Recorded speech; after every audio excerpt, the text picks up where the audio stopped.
Kinematics क्या होता है, पहले काइनेमेटिक्स के बारे में स्टडी करें। काइनेमेटिक्स से पहले बेटा मैं आपको बता देता हूँ व्हाट इज मैकेनिक्स। मैकेनिक्स क्या है बेटा? Is the branch of physics, it is the branch of motion के बारे में स्टडी करें। क्या कह रहे हो बेटा? सर मोशन के बारे में स्टडी करते हैं। हाँ, branch of physics which deals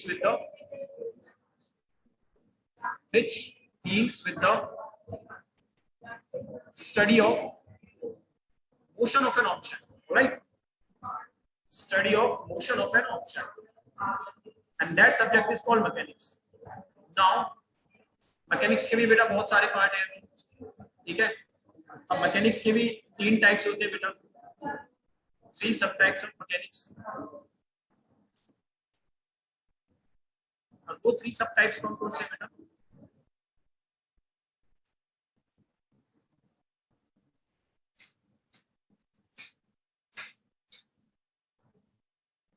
There are 3 subtypes of mechanics, right?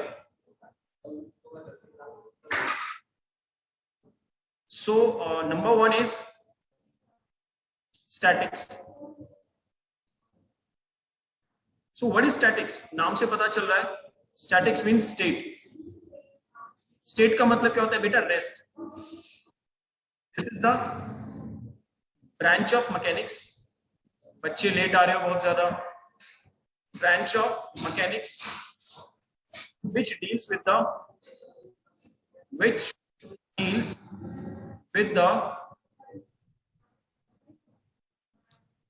study of object at rest, यानी कि जब ऑब्जेक्ट आपका किस पे हो बेटा? रेस्ट पे हो, ठीक है? उसको हम क्या बोलेंगे? उसको हम बोलेंगे स्टैटिक्स। अब बात करते हैं बेटा हम यहाँ पे आपकी काइनेमेटिक्स, जिससे रिलेटेड आपका chapter. What is the meaning of kinematics? Kinematics is the branch of mechanics,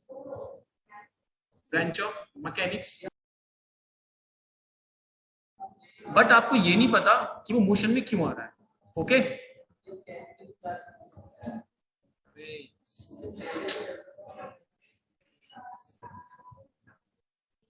बच्चों एक सेकेंड रुकना। काइनेमेटिक्स का मतलब क्या है? सपोज मान के चलो, what the hell is this man? ठीक है, तो यहाँ पे हम बात कर रहे थे बेटा, काइनेमेटिक्स की बात की थी हमने, ठीक है? देखो काइनेमेटिक्स में क्या, मैं आपको एक एग्जांपल देता हूँ।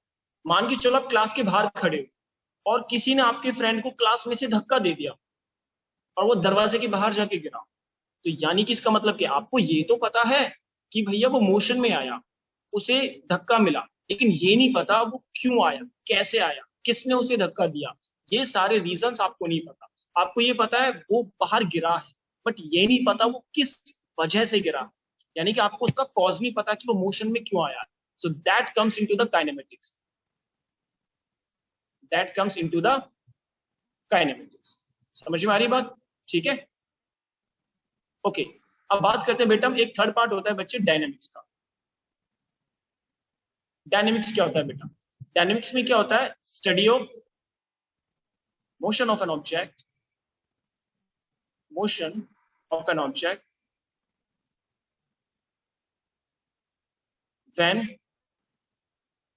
its cause of motion is known। Simple language में बात करूं, मैं ज्यादा कोई फिजिक्स की लैंग्वेज या टेक्निकल लैंग्वेज यहाँ पे नहीं डाल, सिंपल, यानी कि जब आपको ये तो पता है कि वो ऑब्जेक्ट मोशन में, लेकिन इसके साथ साथ आपको ये भी पता है कि उसका रीजन क्या है, वो क्यों मोशन में आया, ठीक है? यानी कि अब आपको ये भी पता है कि वो फ्रेंड जो मोशन में आया है, जो गेट से बाहर गिरा है, उसको किसने धक्का दिया है, उसको किसने गिराया, यू नो द रीजन। आपको पता है कि किसने फोर्स लगाया, कैसे लगाया होगा, किस तरीके से वो गिरा होगा, आपको सारी चीजें पता, ठीक है? यानी कि आप कुल मिला के एवरीथिंग, हर चीज के बारे में स्टडी कर रहे हैं कि वो मोशन क्यों हुई, कैसे हुई, किस तरीके से हुई, कितना फोर्स लगा, कितनी वेलोसिटी लगी, कितना एक्सलेरेशन लगा, किस एंगल पे फोर्स लगाया, कैसे लगाया, कितने मैग्नीट्यूड से लगाया, किस डायरेक्शन में लगाया, ऑल दीज थिंग, जितने भी सारे रीजन है डायनेमिक्स के अंदर। काइनेमेटिक्स में सिर्फ हम ये पढ़ते हैं कि मोशन हो रही है, बस, इससे ज्यादा हम और कुछ स्टडी नहीं करते, हमें उस रीजन से कोई मतलब नहीं होता, ठीक है? सो ठीक है, अब हम बात कर लेते हैं बेटा इसके बाद। ओके, देखिए इसके बाद हम बात कर लेते हैं पोजीशन वेक्टर की। Position vector, what is this position vector? देखिए होता क्या है बेटा, हमारे पास एक कोऑर्डिनेट सिस्टम है,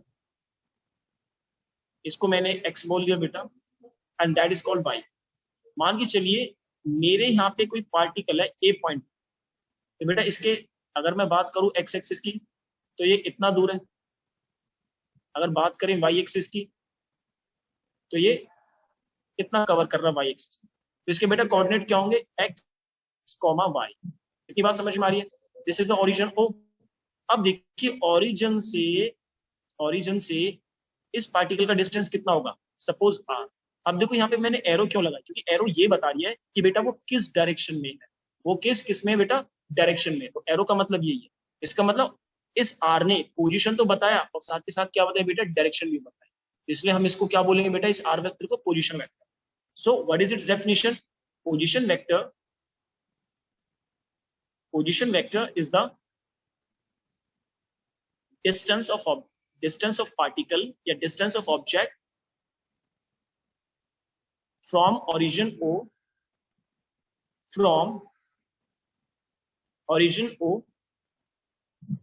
in a particular direction। समझ में आ गया? यानी कि ये उस ऑब्जेक्ट की बेटा पोजीशन को बताएगा कि वो कितना दूर है और किस डायरेक्शन में। यस बेटा। सर जब हम वेक्टर को, जब भी हमने कोई वेक्टर का जो भी कोई नंबर्स लिखा है सर, उसके ऊपर हम कुछ एरो टाइप का भी तो लगाते हैं। क्या कह रहे हो, दोबारा बोलो, आपकी वॉइस कट गई। सर जैसे कि हमने कुछ वेक्टर के बाद कोई नंबर लिखा कि जैसे r is equals to x i plus y और जेड सर, तो सर हम r के ऊपर कुछ एरो भी तो लगाएंगे। रुको, वो भी मैं बताऊंगा बच्चे, वो भी मैं बताऊंगा, ठीक है ना। अब देखिए ये जो आप x देख रहे हो ना, डिस्टेंस है, तो ये x एक्सिस की तरफ जा रहा है, तो बेटा x वाली डायरेक्शन को हम क्या शो करें, अगर वो x एक्सिस की तरफ जा रहा है तो उसको हम शो करते हैं बेटा आई कैप्स। मैं आपको भी बताऊंगा, अगर कोई ऑब्जेक्ट y एक्सिस की तरफ जा रहा है तो उसकी डायरेक्शन को शो करेंगे बेटा हम जे कैप से। अगर कोई ऑब्जेक्ट z एक्सिस की तरफ जा रहा है, किसकी तरफ जा रहा है बेटा, z एक्सिस की तरफ, तो हम उसे बोलेंगे बेटा k कैप, उसकी डायरेक्शन क्या बोलेंगे, k cap. So direction of x axis is i cap, direction of y axis is j cap, and direction of z axis is k cap. अभी इतना क्लियर है? ठीक है। तो यहाँ पे जो ये जो पोजीशन है ए की, इसके कोऑर्डिनेट्स क्या है, x, y। तो ये जो r वेक्टर होगा बेटा, ये कितना होगा बेटा मेरे पास, ये होगा xi, क्योंकि ये x की डायरेक्शन में भी है, प्लस y j कैप, क्योंकि किसकी डायरेक्शन में भी है, ये y की डायरेक्शन। ठीक है ना। तो इस तरीके से हम बेटा पोजीशन वेक्टर को हम क्या करेंगे, स्पेसिफाई। अब देखिए बात करते हैं 3 डायमेंशन। इन 3 डायमेंशन, ये तो था 2 डायमेंशन, इन 3 डायमेंशन। 3 डायमेंशन में क्या होता है बेटा, 3 कोऑर्डिनेट्स आ जाते हैं। ठीक है, जैसे आपका वॉल है, आपका रूम है, रूम का जो कॉर्नर होता है ना बेटा, वो 3 कोऑर्डिनेट्स को शो करेगा। ठीक है, आप अपने कमरे के जो रूम है जिसमें आप बैठे उसके कॉर्नर को देखिए, एक वॉल आपकी एक्स एक्सिस को शो करेगी, दूसरा वाई एक्सिस को, तीसरा जेड एक्सिस को। आपका रूम का कॉर्नर कुछ इस तरीके से दिखेगा। तो मान के चलो स्पेस में कोई पार्टिकल है, ये स्पेस में बेटा, ये जो मैंने ए पॉइंट लिया है ना, स्पेस में है, ये एक्स वाई प्लेन में नहीं है, इसे स्पेस में मानो। ठीक है, यहां से ये कितना दूर है बेटा, आर वेक्टर दूर है। तो इसके कोऑर्डिनेट क्या होंगे बेटा, देखो ये एक्स एक्सिस पे भी बना रहा है और ये वाई एक्सिस पे भी है, और ये कहीं ना कहीं जब ये फॉल करेगा ना तो ये जेड एक्सिस को भी कवर करेगा। लेकिन यहाँ पे हम दिखा नहीं सकते, क्यों, क्योंकि हमारा फोन 3D तो है नहीं, 2D है, इसलिए हम यहाँ पे 2D स्क्रीन पे दिखा पाए। तो इसके कोऑर्डिनेट्स क्या होंगे बेटा, एक्स, वाई और जेड। तो इसकी पोजीशन वेक्टर को बेटा आर को हम कैसे लिखेंगे, एक्स की डायरेक्शन में तो आई कैप, वाई के लिए है तो बेटा जे कैप, और जेड की तरफ होगा तो बच्चे क्या होगा, के कैप। ठीक है, इस तरीके से आपका पोजीशन वेक्टर होगा। अब एक चीज देखिए बेटा, मान के चलिए अगर कोई ऑब्जेक्ट, अगर कोई पोजीशन वेक्टर वो सिर्फ एक्स एक्सिस की तरफ है, वो किसकी तरफ है, सिर्फ along x axis, only along x axis, तो बेटा हमारे पास जो पोजीशन वेक्टर है क्या हो जाएगा, क्योंकि देखो अगर वो एक्स एक्सिस की तरफ है वाई तो 0 हो जाएगा और जेड भी क्या हो जाएगा, 0। क्यों, ये मेरे पास जैसे कोई ऑब्जेक्ट सिर्फ एक्स एक्सिस की तरफ जा रहा है, मान के चलो एक्स एक्सिस की तरफ मोशन कर रहा है, तो ना तो वाई की तरफ गया ना ही वो जेड की तरफ गया, इसका मतलब वाई भी 0 होगा और हमारा जेड भी क्या होगा, 0 होगा। सो इसलिए हमारा पोजीशन वेक्टर होगा ओनली एक्स आई कैप। ठीक है ना। और अगर वो y की तरफ है, ओनली y एक्सिस की तरफ जा रहा है बेटा, तो हमारे पास पोजीशन वेक्टर क्या होगा बेटा, ओनली y j कैप। ठीक है। और अगर वो z एक्सिस की तरफ है बेटा, तो z एक्सिस में क्या होगा हमारा पोजीशन वेक्टर, ओनली अगर z एक्सिस में, that is equal to z k cap. Z k cap. अब मान के चलिए ये आर वेक्टर आपका था x i cap plus y j cap plus z k. अब आपको इसका क्या निकालना है बेटा, मैग्नीट्यूड निकालना। क्या निकालना है, मैग्नीट्यूड। ठीक है ना, कि भाई इसकी डिस्टेंस कितना है, सिर्फ आर चाहिए। मैग्नीट्यूड को बेटा हम ऐसे भी रिप्रेजेंट करते हैं या फिर हम सिंपल आर से रिप्रेजेंट करते हैं। तो मैग्नीट्यूड निकालने के लिए आप क्या करोगे, कुछ नहीं करना आपको, आपको जितने भी एक्स वाई और जेड है ना बेटा, इनका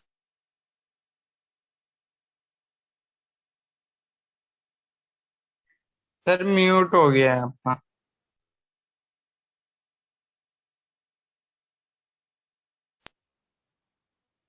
सेट स्क्वायर, इनका स्क्वायर करके रूट कर देना।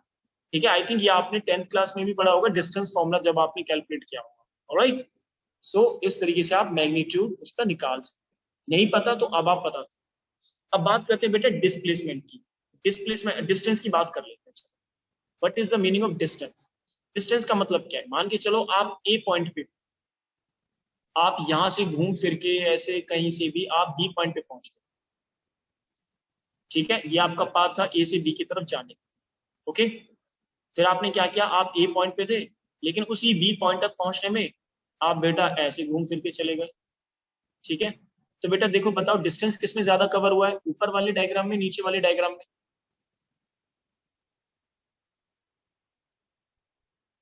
यस एवरीवन, ऊपर वाले में। ऊपर वाले में हुआ। ठीक है ना। एक सेकंड में आपकी अटेंडेंस ले लेता हूं। It is the total path length. ठीक है। और जो डिस्टेंस क्या होता है बेटा, इट इज स्केलर क्वांटिटी। ये आपकी स्केलर क्वांटिटी होती है। ठीक है। और ये कभी जीरो नहीं हो सकता। डिस्टेंस कभी किसी पार्टिकल का बेटा ना तो नेगेटिव हो सकता है ना जीरो हो सकता है। क्या आपने कभी सोचा, अगर आप डिस्टेंस ट्रेवल कर रहे हैं from one place to another place, आप कहोगे -2 किलोमीटर मैंने ट्रेवल किया? नो, आप कभी -2 किलोमीटर नहीं कहते, आप कहते हैं +2 किलोमीटर। यानी कि हमेशा आपका जो डिस्टेंस होता है वो पॉजिटिव। और डिस्टेंस बेटा कभी जीरो नहीं होता, क्योंकि डिस्टेंस जब आप ट्रेवल करोगे तो कुछ ना कुछ तो आप दूरी चलोगे, कुछ ना कुछ तो आप कवर करोगे। ठीक है। So distance can never be zero और नेगेटिव। ना तो जीरो हो सकता है बच्चे, ना ही नेगेटिव हो सकता है। ठीक है। ये बहुत सारी अभी हमने चीजें की। अब इसकी बात करेंगे बेटा डिस्प्लेसमेंट की बात। इसकी एसआई यूनिट क्या है बेटा डिस्टेंस की, सभी को पता है, मीटर। एसआई यूनिट इज बेटा मीटर। और सीजीएस यूनिट क्या होगी बच्चे इसकी, सीजीएस यूनिट होगी बच्चे इसकी सेंटीमीटर। ठीक है, सबको पता है, कोई बताने वाली चीज नहीं है। अब बात करते हैं डिस्प्लेसमेंट। ये थोड़ा सा लगे बच्चों, इसमें आपको देखना है क्या, what is the meaning of displacement. It is the shortest path. It is the shortest path. Screen अच्छे से दिख रही है आप सभी को? Yes sir. शॉर्टेस्ट पाथ पहले से ज्यादा क्लियर है ना? यस सर, क्लियर है पहले से। It is the shortest path between initial point and final point. And final point मतलब क्या है, मान के चलिए ये मेरे पास बेटा एक triangle, this is A, this is B and this is C. हमको ए से चल के ना सी की तरफ जाना है। तो एक इंसान ए से सी की तरफ इस तरीके से जाएगा, दूसरा पर्सन पहले ए से बी की तरफ जाएगा और फिर बी से सी की तरफ जाएगा। ठीक है। यानी कि दो रास्ते हमारे पास, एक तो A B plus B C, इस तरीके से वो सी पॉइंट पे पहुंचा, और दूसरा किस तरीके से पहुंचा, सिंपल ए से सी की तरफ ट्रेवल किया। अब देखो बेटा, ये हमारा क्या है, ए पॉइंट क्या है, इनिशियल पॉइंट, और जो सी पॉइंट है वो क्या हमारा बेटा, फाइनल पॉइंट। ठीक है। तो जो हमने A B plus B C cover किया, that is distance, that means total path length. But जो ए सी है, it is the shortest path. ये क्या है, शॉर्टेस्ट पाथ। ठीक है। तो इसलिए बेटा जो ए सी होगा वो हमारे पास क्या होगा, डिस्प्लेसमेंट होगा, और जबकि A B plus B C होगा वो क्या होगा बच्चे, हमारा डिस्टेंस होगा। बात समझ में आ रही है बेटा? Yes sir. यस ठीक है। सर। हाँ, बहुत बेसिक चीज है, कोई ज्यादा बड़ी चीज। चलिए अब आगे की तरफ बढ़ते हैं। जो डिस्प्लेसमेंट होता है बेटा, it is a scalar quantity, नहीं वेक्टर क्वांटिटी, ये आपकी वेक्टर क्वांटिटी होती है। बेटा अगर किसी भी बच्चे को एक पॉइंट पे समझ में नहीं आ रहा, पूछना है, ठीक है ना। और ये वेक्टर क्वांटिटी है तो इसका मतलब ये आपकी नेगेटिव भी हो सकती है, क्योंकि कोई भी वेक्टर क्वांटिटी बेटा नेगेटिव हो सकती है, वो जीरो भी हो सकती है और वो पॉजिटिव भी हो सकती है, ठीक है ना। इसकी एसआई यूनिट क्या है बेटा, बिल्कुल डिस्टेंस की जो एसआई यूनिट है वही है मीटर, और सीजीएस यूनिट भी बिल्कुल वही है, दैट इज सेंटीमीटर। ओके, अब देखिए और इसमें हम क्या बता सकते हैं आपको। अब देखिए मान के चलो, if an object moving in a straight line, if an object moving in a straight line, अगर कोई ऑब्जेक्ट स्ट्रेट लाइन में मूव करता है तब क्या होता है। An object moving in straight line, distance becomes, The magnitude of distance and displacement are same.